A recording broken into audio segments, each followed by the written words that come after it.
talks about a rebirth, Yeah. Foz. Now, in terms of a rebirth, what he says is it's time for the CBF, the Brazilian Football Confederation, to step up and bring Brazil into the 21st century. Germany is in the 21st century. They are playing 21st century football. Exactly. What does Brazil need to do now? Well, they need to think, and they need to analyse, and they need to chart a new direction that's going to bring out the best of what they are. Because the Scolari's team here is not that. That's been obvious the whole tournament.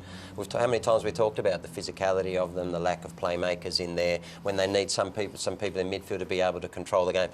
What's happened is, speaking to you this morning, when Santos were beaten 4-0 by Barca in 2011 Club World Cup final, the Santos coach said after, so that was the best of club football in Brazil. The Santos coach said, this is a football, I think, of which we are not familiar.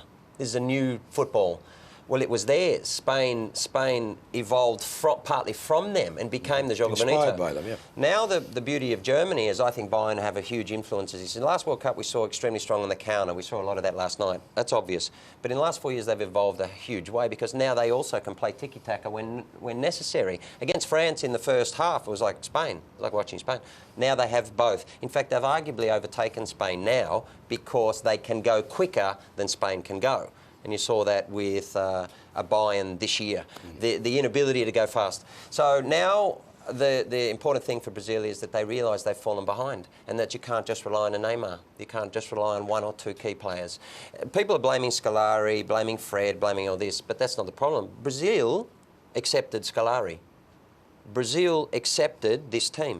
Brazil accepted playing this way and the way of Dunga in the last World Cup. Partly because they won '94 in USA, playing this way, right?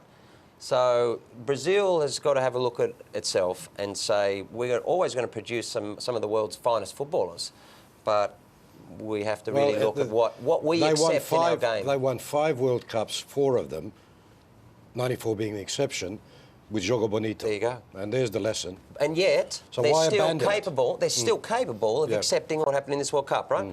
Tim was here yesterday saying, oh, it's all about winning in Brazil, and as long as they win, they're happy. Well, that's their problem.